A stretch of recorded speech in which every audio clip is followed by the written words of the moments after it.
Hi friends, நம்ம இன்றைக்கி 25 ரூபாய்க்கு ஒரு ஆர்கிட் வாங்கினேன். ஸோ அதை பற்றின அப்டேட் தான் பார்க்க போகிறோம். ஸோ இங்கே பார்த்தீங்கன்னா, நான் என்ன கையில் எடுத்து வச்சுருக்கிறேன்ல, இந்த ஆர்கிட் எல்லாமே 25 ருபீஸ். இது எங்கேருந்து வாங்கினேன்னா, நம்ம வந்து ஆர்கிட் ஃபார்ம் சொன்னேன் எல்லாம் பெருஞ்சலம்பு, அங்கேருந்து தான் நான் இதை வாங்கியிருந்தேன். ஸோ அங்கே பார்த்தீங்கன்னா ஃபஸ்ட் நம்ம எல்லாமே பர்ச்சேஸ் பண்ணியாச்சு. அதுக்கப்புறமா அங்கே ஒரு இடத்துல வந்து இதெல்லாம் அப்படியே ஒதுக்கி போட்டிருந்தாங்க. நான் அப்போ அவங்கக்கிட்ட கேட்டேன், இது வந்து ரீபார்ட் பண்ணுறதுக்காக போட்டிருக்கீங்களா அப்படின்ட்டு.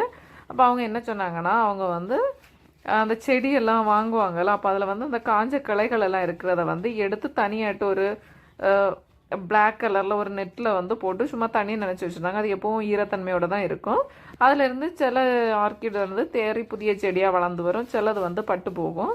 ஸோ அதெல்லாம் வந்து சிலர் வந்து வாங்க வருவாங்கல்ல, அவங்களுக்கு வந்து ஒரு இது இந்த மாதிரி ஒரு செடி வந்து 25 ருபீஸ் வச்சு சேல் பண்ணுவாங்க.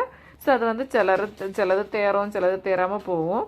ஸோ கண்டிப்பாக வரும் அப்படின்ட்டு இல்லை. ஸோ அதில் நம்மளும் ஒரு 8 செடி எடுத்துகிட்டு வந்தோம். ஸோ எப்படி வளருது பார்க்கலாம் அப்படின்னு சொல்லிட்டு. தேங்க்யூ.